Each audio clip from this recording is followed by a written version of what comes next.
Las profecías, la capacidad de ver el futuro, que dicen algunas personas que tienen, la precognición, videntes, santos, adivinos, profetas. En este podcast de los audios de Cruz Escribiente les voy a presentar los casos de monjas que han dicho profecías, también de mujeres que dicen que han visto al mismo Jesús de Nazaret en sueños, que se han convertido en beatas, en venerables de la iglesia, que el mismo papa y que algunos otros papas han consultado y qué es lo que dijeron que va a suceder. Advenimientos, guerras, catástrofes, el fin del mundo, ángeles volando sobre el cielo, cataclismos, terremotos y huracanes y la presencia de seres espirituales que van a entrar en contacto con los seres humanos. Prepárense porque esto va a estar asombroso y va a estar increíble. Así que abróchese los cinturones y escuche hasta el final, hasta el final, hasta el final, porque esto es los audios de Cruz Escribiente.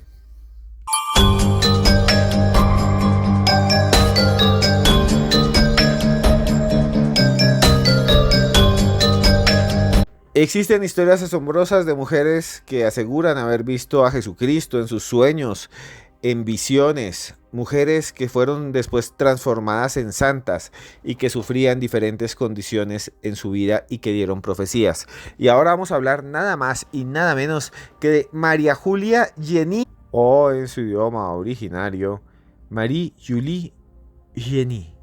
Ella es una mujer que falleció ya hace bastante tiempo, que nació el 12 de febrero de 1850 en una ciudad llamada Coyot, allá en el Loira Atlántico, una zona de Francia. Marie-Julie creció con una familia católica, en el seno de una familia católica. Todos eran bastante rezanderos, iban, adoraban las imágenes, iban a misa y vivió cosas que realmente son sorprendentes. Su vida es sorprendente. Fue la mayor de 5 hijos. Su mamá se llamaba Marie Boyat y su papá Charles. Eran campesinos todos, vivían en la pobreza. Imagínense allá una familia francesa, todos campesinos ahí trabajando duro, sembrando sus cebollas y comiendo sus quesos.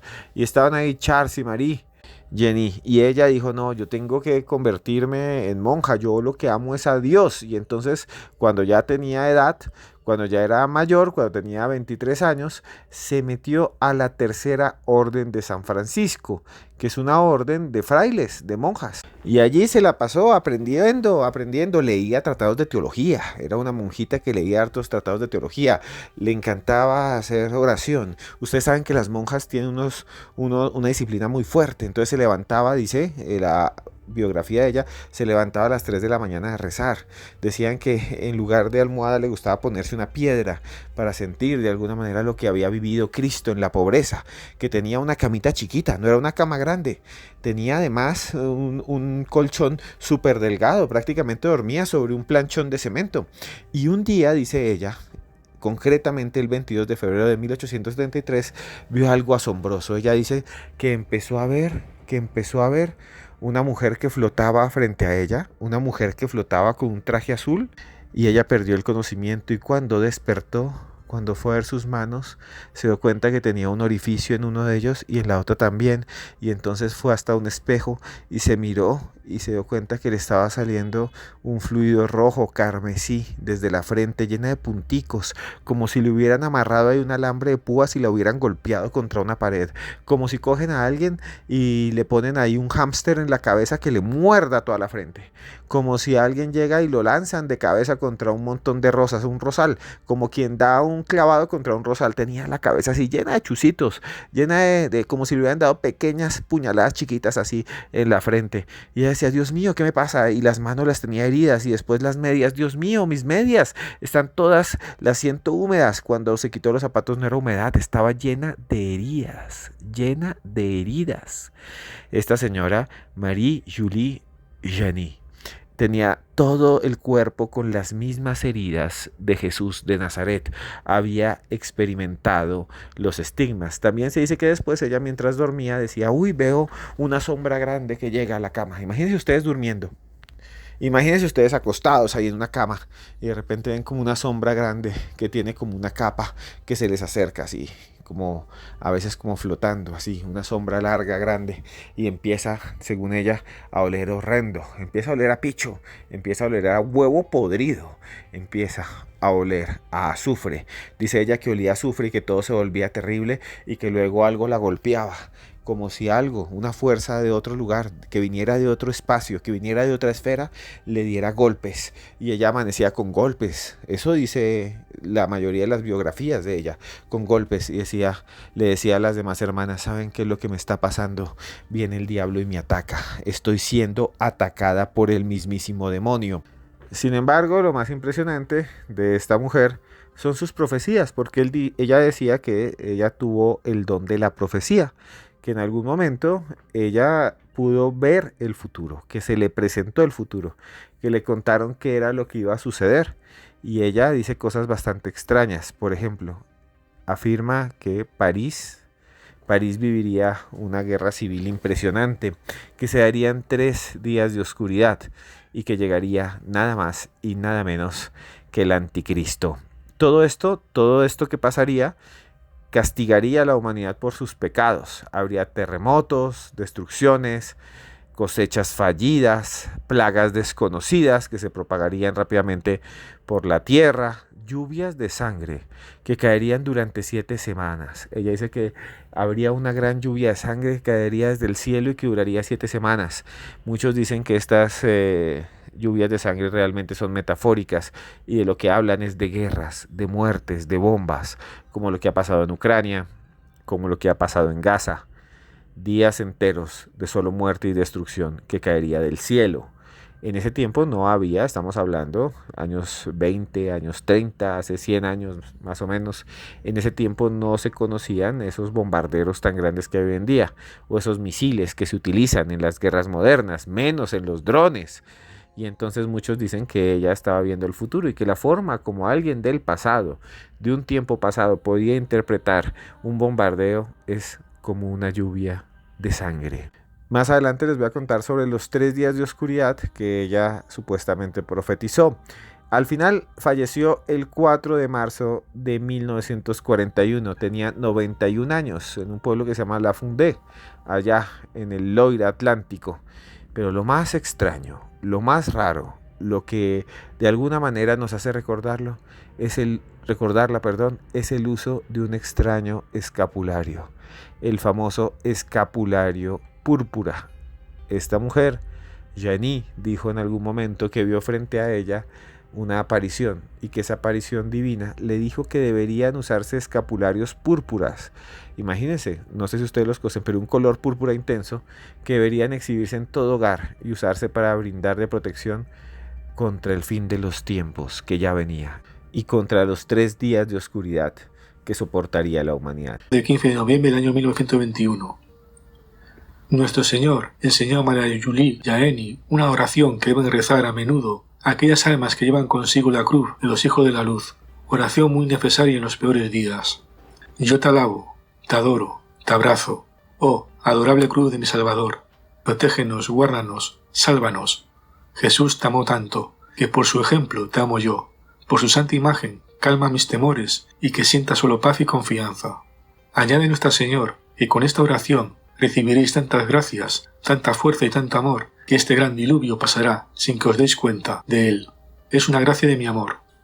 Nuestra Señora reveló a María Julie Jaeni el 28 de noviembre del año 1878 la necesidad de acuñar una medalla con la imagen de Nuestra Señora del Buen Amparo, imagen que había llegado providencialmente a las manos de la estigmatizada.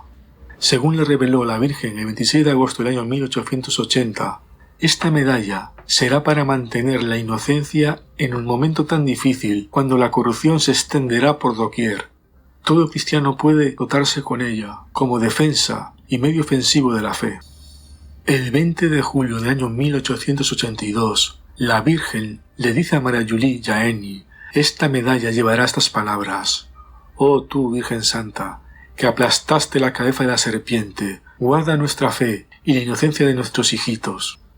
Según María Julie, la Santísima Madre lleva esta medalla en su corazón. La leo muy bien, ella me la muestra, es redonda y blanca. La Santísima Madre añade, no es necesario que esta medalla sea de gran valor. Su efecto será el mismo. Esto será para guardar la inocencia en un tiempo tan difícil.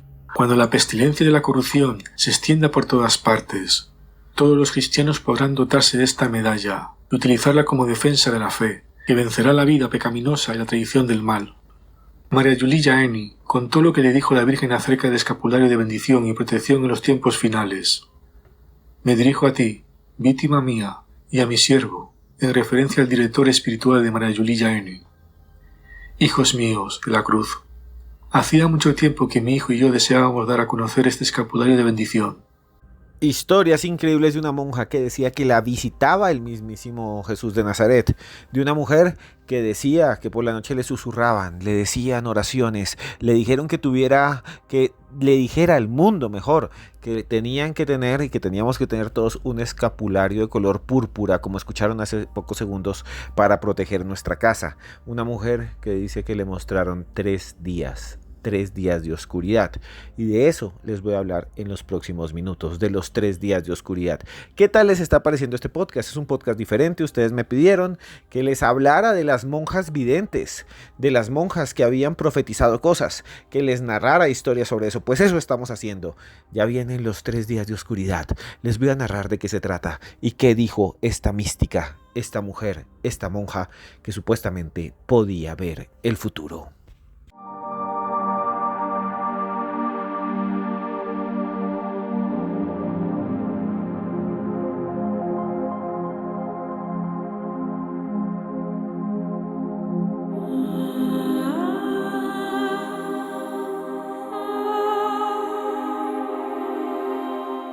Los 3 días de oscuridad es una de las profecías más antiguas que se ha interpretado de diferentes maneras por diferentes culturas. Ha sido mencionada incluso en la Biblia, también por contactados extraterrestres y en algunas novelas y en ficciones.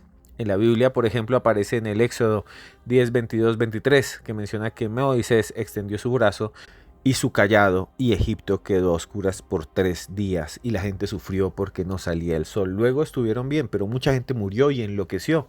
¿Se imaginan ustedes lo que sería que nunca amaneciera? Que nunca amaneciera, una noche sin fin, realmente terrible, realmente horrendo. Pues bien, algunas interpretaciones dicen que esos 3 días de oscuridad son realmente espirituales.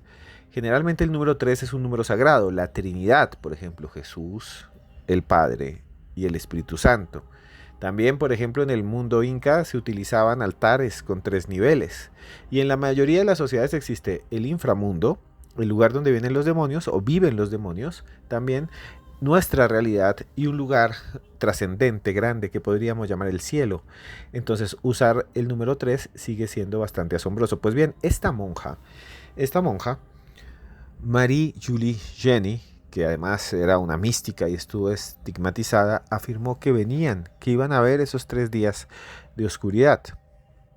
Y que no sería cualquier oscuridad, que sería una oscuridad intensa, más negra que la noche más oscura. Y se dice que estaría sobre toda la tierra, dijo ella, y que la única luz vendría solamente de velas y cirios consagrados. Y que en ese momento los enemigos de la iglesia iban a surgir y a aparecer. Sería un reino de tinieblas, rodeados por monstruos que atacarían a las personas. Hubo otra beata, otra monja, que también habló de los 3 días de oscuridad. Su nombre, Anne-Marie Thiagi. Anna-Maria Thiagi realmente fue una monja realmente excepcional, tanto que es vista como una beata de la iglesia. Thiagi dijo que tuvo varias sensaciones y encuentros con el mismísimo Jesús de Nazaret, o el mismísimo Jesucristo. Dice que durante su vida cayó en éxtasis. ¿Qué es caer en éxtasis? Ella estaba ahí rezando y de repente se desvanecía y entraba con una especie de sensación placentera, y ella sentía que su cuerpo se elevaba y escuchaba la voz de Cristo que le hablaba, o la voz de Dios. Eso dijo Anna-Maria Thiagi que veía. Y además ella decía que veía a veces en una esfera de vidrio y en otros objetos cómo iba a ser el futuro. Y ella también dijo que iba a venir 3 días de oscuridad, que en algún momento el mundo iba a estar completamente a oscuras y que sufriríamos hasta volvernos locos. ¿Se imaginan? Ella decía exactamente lo siguiente: durante estos 3 días la gente debe permanecer en sus casas, rezar el rosario y pedir misericordia. Todos los enemigos aparecerán sobre la tierra y morirán. todos los enemigos de la iglesia fallecerán. El aire estará infectado por demonios que aparecerán de formas horribles, que se verán, se harán visibles, flotando y moviéndose entre los hombres. El que fuera a la ventana para mirar hacia afuera de su casa caerá muerto instantáneamente. Eso es lo que dice Ana María Tiaggi que iba a pasar. Hoy que hablamos de monjas videntes, imagínese usted, imagínese lo que decía esta señora, que si uno estuviese en algún momento, pero es que esto es muy demente, que si uno estuviese en un momento en el cual nunca amaneciera, usted diría, pero esta noche está muy larga y usted mira el reloj y son las 10 de la mañana, usted dirá, me estoy volviendo loco y los vecinos también, y oiga, pero es porque no amanece, imagínese eso, y el que vaya a ver la ventana, a ver qué pasó por el sol, qué pasó con el sol, perdón, caía. Imagínese usted, abra la ventana para ver qué hay y ¡pum! Moría. Eso es lo que decía esta monja Ana María Tiaggi que iba a suceder, los 3 días de oscuridad. Hoy hablamos de monjas videntes, hoy hablamos de las profecías más extrañas y esta es una de ellas. La idea de que varias monjas, y es que no es solo una, sino varias monjas del mundo han predicho que vienen en algún momento de la historia 3 días de oscuridad en los cuales los seres humanos sufriremos. Incluso muchos morirán. ¿Qué piensan ustedes? ¿Es posible? Y antes de seguir con otra historia de otra monja, de otra santa, quisiera decirles que vamos a sacar un nuevo libro que se llama nada más y nada menos Pablo Escobar y los patrones de la brujería. Escuchen muy bien, Pablo Escobar y los patrones de la brujería, y va a estar disponible en todas las librerías de América Latina. Ese lo escribí yo, Esteban Cruz Niño. Busquen ese libro, les va a encantar. Pablo Escobar y los patrones de la brujería. Continuamos porque el caso de la santa que les voy a narrar a continuación es muy, muy, muy extraño.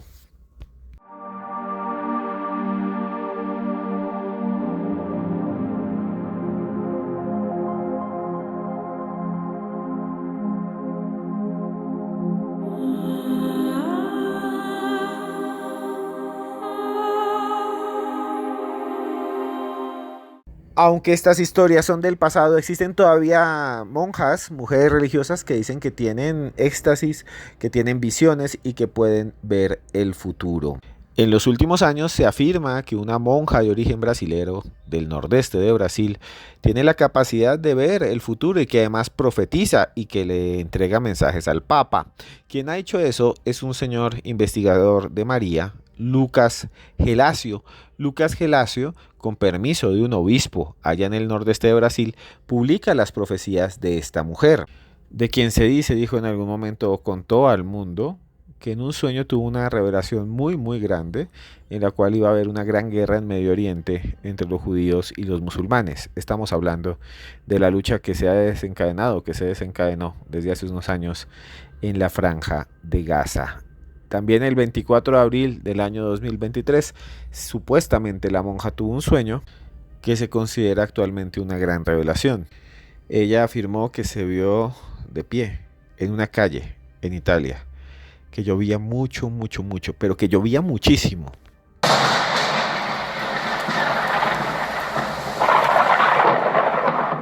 Que había truenos y que había centellas y que la mujer estaba allí de pie en medio del agua. ¿Ustedes han tenido esa sensación? Estar de pie, que le caiga a usted agua en la cabeza, que su cuerpo se llene completamente de líquido.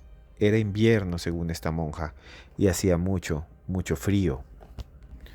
Y entonces todo se inundaba y la gente empezaba a huir de las inundaciones y quería abandonar Italia, pero los aeropuertos estaban dañados porque estaban inundados y que había muchísimo caos. Y ella dice que Italia va a sufrir mucho, que va a sufrir mucho, mucho, mucho y que por más que la gente intente huir, va a sentir una sensación de dolor muy grande. Pero esto no es lo único que ha revelado esta monja brasilera, porque dice que ella misma vio algo terrible que iba a suceder en el Vaticano. Escúchenlo a continuación, esto es un extracto de un canal que se llama Foros de la Virgen. Escuchen esta pequeña narración de lo que dicen ellos que vio esta monja brasilera con la capacidad de observar el futuro. Más tarde se encontraba frente a la Basílica de San Pedro en medio de una multitud. Desde afuera todo parecía en perfecto estado. Llamó a la puerta y se abrió sola. Y se podía ver en el interior mucho fuego y destrucción. Y gritó: «Dios mío, ¿dónde está el Papa?». Y desde el interior de la basílica una voz demoníaca respondió: no está aquí, lo devoré. Parece claro que se trata de una visión del ataque demoníaco que está haciendo el demonio al Papa, el que además quiere que los fieles sepan. Muy parecidas. El 19 de junio, alrededor de las 23 horas, vio que el Papa Francisco estaba en un lugar espacioso, como una plaza, y luego cayó herido, con la mano en el pecho. Le pareció que la caída había sido provocada por un disparo. Vio al Papa en el suelo recibiendo ayuda. A su alrededor estaban un cardenal, un obispo y otros hombres. Y el 16 de octubre soñó que el Papa estaba en una cama intubado. Tenía heridas en el rostro, principalmente en la frente y la nariz. Vio a miles de personas frente a la Basílica de San Pedro, con velas encendidas, como en una vigilia, en oración por el Papa, y personas rezando en sus propias casas por la salud del Sumo Pontífice. Estas visiones son la profecía de un atentado al Papa. Y el 17 de junio tuvo el sueño de la visita de un alma del purgatorio que había sido monaguillo. Le dijo: vine con el permiso de Dios para revelarles que un evento catastrófico sucederá en el mundo. Causará un gran dolor a toda la humanidad. Pero no temáis, el Señor os dice que estará con vosotros. Antes de que suceda este evento, ocurrirá un enorme arco iris, que será visto en todo el mundo. Será la señal que anuncia el dolor, pero también la esperanza de que el Señor estará con vosotros. Les digo esto para que sepan que este evento será el principio del fin de este tiempo.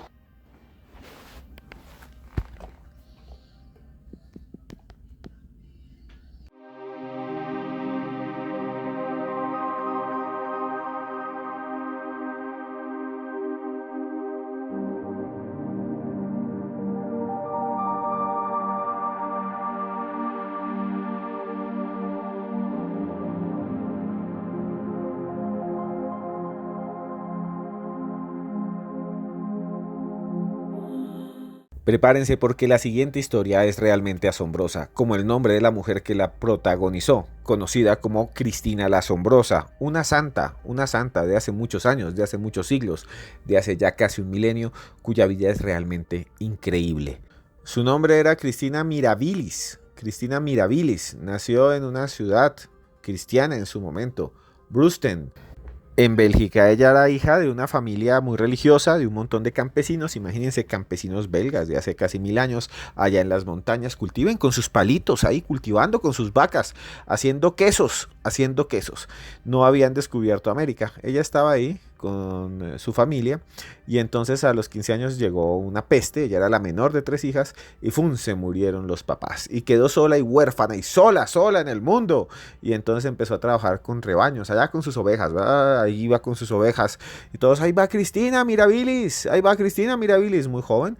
Y cuando estaba de repente a los 20 años caminando sobre un pastal, sintió algo extraño en su cuerpo, dice ella, como una luz que la poseía, algo que la envolvía, y de repente ella dice empezó a sentir como una extraña sensación, como un tembleque, como un tembleo, y empezó a moverse, a convulsionar, y cayó sobre el suelo y empezó a botar baba de la boca, dicen algunos, y empezó a abrir y cerrar los ojos y al final dejó de respirar. Todos los vecinos llegaron y empezaron a tocarle el cuerpo a ver si respondía, no se escuchaba su corazón. Le pusieron un espejito, un espejo y un vidrio sobre la nariz a ver si había respiración o sobre la boca, y no había nada. Dijeron: está muerta. La llevaron a un ataúd y empezaron a celebrar su funeral. Los familiares lloraban. Todos decían: Cristina Mirabilis murió, solo tenía 20 años, pobre muchacha. Imagínense tú, un montón de gente ahí: no, Cristina murió. Y ya cuando estaba ahí en el servicio religioso, según los textos, de repente abrió los ojos y se levantó. Toda la ciudad quedó estupefacta. Toda la ciudad de Saint-Truden, donde ella vivía, quedó realmente impactada. Y dicen que lo siguiente fue aún más extraño. Dicen que su cuerpo empezó a levantarse y que empezó a levitar sobre el ataúd. Luego se puso lentamente de pie, descendió sobre el suelo y salió corriendo. Con el tiempo le dijo a muchos de sus amigos, a sacerdotes, que era realmente terrible lo que estaba sintiendo, que sentía que todos olían mal, olían a pútrido, a putriciento, a mortecino. Ella cree, o ella dijo y expresó que realmente era el pecado que todos cargaban consigo. Bueno, ¿qué fue lo que vio mientras estuvo muerta en una SM, esas que les gustan tanto a ustedes aquí, los que escuchan mis podcasts, esa experiencia cercana con la muerte? Pues ella relató que había estado en el cielo, en el infierno y en el purgatorio. Dijo que tan pronto su alma se había separado de su cuerpo, los ángeles aparecieron. Eran unos seres humanoides de luz que la tomaron en sus brazos y la llevaron a un lugar muy sombrío, lleno de cuerpos deformes, atacados por bestias, torturados, llenos de tormentos. Luego dice que se le ofreció permanecer en el cielo. Le dijeron, ¿quieres quedarte en el cielo? ¿Quieres quedarte en el cielo o quieres regresar a la tierra y hacer penitencias para liberar almas del purgatorio? Imagínense, esto es realmente extraño porque es como una SM, ¿no? Es una SM, pero ella no vio el túnel de luz, no vio otras cosas que hemos hablado aquí en estos podcasts, sino que lo que vio fue una entidad luminosa que ella dice que era un ángel que le dijo que si se quería quedar en el cielo, bienvenida y que la iba a pasar muy bien, o que si quería volver a rezar a las almas del purgatorio. Como era una mujer piadosa, esta Cristina dijo, yo me devuelvo, y la devolvieron. Y entonces dice que ahí fue cuando ella abrió los ojos, levitó y sentía el hedor de los demás, el aroma del pecado. A partir de entonces, Cristina renunció a todas las comodidades de la vida. Se redujo a la más extrema indigencia. Se vestía con harapos, vivía sin hogar, dormía en la calle y no contenta con estas privaciones, buscaba que su cuerpo sufriera. Al comienzo, cada vez que alguien se le acercaba, salía corriendo, ayunaba todo el tiempo, se encarceló, se metió entre un hueco, no salía de ahí. Y de alguna manera empezaron a decirle, Cristina la extraña, la sorprendente. Se acercaba, por ejemplo, ella donde había un montón de espinas, hagan de cuenta ustedes donde había un rosal lleno de chuzitos, lleno de espinas, y se lanzaba y se revolcaba entre las espinas, así, se tiraba para sufrir, para que su cuerpo sufriera. También se dice que a veces cuando veía un charco o algo así lleno de barro en el invierno con frío, se desnudaba o con sus harapos se revolcaba ahí, como cuando un perro se revuelca. ¿No han visto cuando los perros, yo no sé por qué a los perros les gusta revolcarse entre estiércol y a eso se llenan de estiércol ahí? Los perros y quedan oliendo inmundo y a uno le toca lavarlos. Pues bien, Cristina cuando veía algo sucio se revolcaba entre la suciedad, entre el barro para sufrir. Sin embargo, ella también vivió cosas realmente inexplicables. Pues se dice que ella, cuando veía, digamos, que había alguien prendiendo una hoguera, una fogata, imagínense, era un tiempo sin luz eléctrica, todo era cocinando con leña y demás, que cuando veía gente que estaba ahí prendiendo una fogata, una chimenea para calentarse el invierno, se quedaba mirando el fuego. Cristina. Entonces, ay, vean, es Cristina. Y Cristina se quedaba mirando el fuego. Cristina, la que volvió del otro mundo, la que volvió del cielo. Cristina se quedaba mirando las llamas ahí ardiendo. Cristina, Cristina, la sorprendente, decían. Y salía corriendo enloquecida y se tiraba como si fuera una piscina en esas hogueras, en esas fogatas. Y se tiraba ahí abajo y empezaba a quemarse. Le gustaba lanzarse ahí. Imagínense. Y dicen que ella se levantaba de ahí, del fuego, de las llamas, de las hogueras, y no le pasaba nada. Y no le pasaba nada.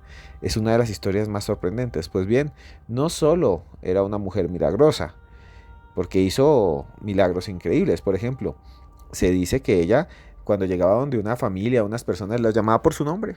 O sea, venía una señora que me decía, hola Marta, ¿cómo está su hijo Gustavo y su otro hijito Ferney? ¿Dónde está? Oh, hola Brian. ¿Por qué estás caminando así, Brian? Oh, ahí viene Michael Yesit. Y la gente decía, ¿pero de dónde me conoce? Dicen que tenía ese don, ¿no? Ese don del conocimiento de las personas. Cristina la sorprendente, que además era milagrosa y que era bastante paranormal. Se dice que también, con el tiempo, ella empezó a tener visiones del futuro y empezó a conocer lo que iba a suceder. Y que eso le causaba una gran carga. Entonces ella hacía cosas muy dementes. Por ejemplo, cuando veía unos perros, se dice que ella veía grupos de perros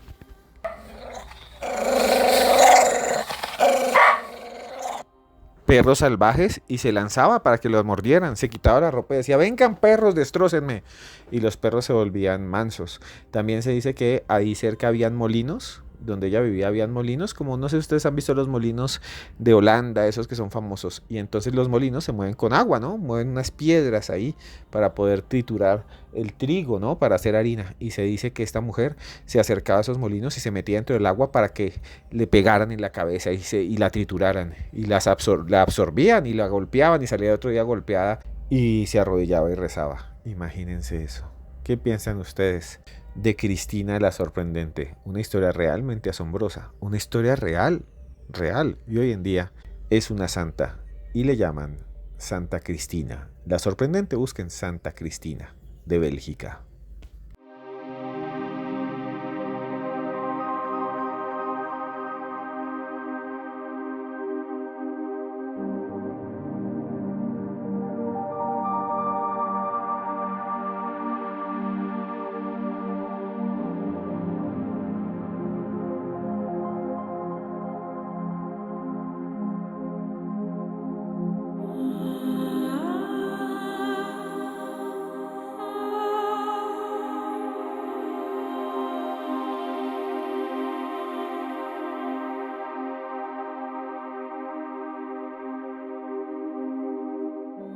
Monjas y mujeres que pudieron ver el futuro, monjas y mujeres que pudieron observar lo que iba a pasar. Usted a veces también ha tenido esa condición, tal vez, de anticiparse a los acontecimientos. Alguna vez, como ya les dije en este podcast, ha estado usted allí en un automóvil con otras personas y hay una canción que suena en su cabeza y usted sigue escuchando esa canción y sigue escuchando esta canción y de repente enciende la radio y está sonando la canción en la que usted estaba pensando. ¿Le ha pasado?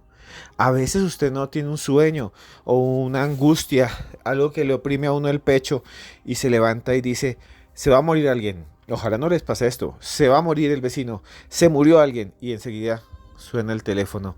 Usted contesta y le dicen, un amigo suyo acaba de fallecer. Un familiar suyo acaba de morir. ¿Les ha pasado alguna vez? Se dice que los seres humanos podemos prever el futuro, por eso se llama prever, antes, ver, observar antes lo que va a pasar. Es un gran enigma, es un gran misterio. Algunos psicólogos simplemente dicen que hace parte de nuestra vida. Ustedes y yo observamos lo que hay alrededor nuestro, nos damos cuenta qué es lo que está sucediendo. Si hay nubes en el cielo, sabemos que tal vez lloverá. Asimismo, si escuchamos la voz de las personas, si escuchamos de alguna manera lo que dicen las personas, podemos también prever situaciones como muertes, enfermedades y muchas otras cosas más. Pero eso es muy diferente a lo que escuchamos hoy, a esas profecías que nos dicen que viene el fin del mundo, que nos enfrentaremos, que nos encontraremos con cosas que nunca habíamos observado antes, civilizaciones extraterrestres, visitantes de otras esferas, de otros planos, de otros lugares del universo. Pero bueno, aquí en los audios de Cruz Escribiente les tenemos todos los temas que ustedes quieran. Hablamos de sirenas, hablamos de ovnis, hablamos de todo. Y todos ustedes me han dicho, Esteban, quiero verlo, quiero observarlo. Yo lo veo desde México, yo lo veo desde Bulgaria, yo lo veo desde Ibagué, Colombia. Pero nunca lo puedo ver y a mí me gusta es verlo, quiero ver su rostro. Pues bien, ya tenemos un nuevo podcast, un nuevo canal de YouTube, donde usted puede verme, donde usted puede observarme, donde usted puede ver a los invitados. Se llama nada más y nada menos que Historias Paranormales con Esteban Cruz. Historias Paranormales con Esteban Cruz. Ahí ustedes pueden entrar, pueden observarme, pueden verme y ahí pueden ver a los invitados. Hace poco hicimos un podcast brutal. Cuando digo brutal, es brutal. Con un periodista e investigador que se llama Alfredo Serrano Zavala. Alfredo investigó algo de lo que vamos a hacer dentro de poco, un podcast acá, que es de la brujería y los delincuentes y los criminales. Casos asombrosos. Escuchen ustedes este tráiler y si quieren ver el video completo, simplemente vayan allá a Historias Paranormales con Esteban Cruz en YouTube y ahí lo pueden observar. Si uno mira la mafia en el mundo, todos tienen que ver con el mundo oscuro. Ellos tienen que cogerse de algo. Y si están en contra, digamos, de los postulados de Dios, pues ¿con quién tienen que trabajar? Con el diablo. Entonces los manes se mandan a hacer, a cruzar. Los manes se mandan a rezar. Se hacen unos baños con hierbas. Ahí lo que se mueve es maldad. Brujería a la lata. Vudú, magia negra. Dicen que Martín andaba cruzado. Que las balas no le entraban. Que se convertía en pájaro.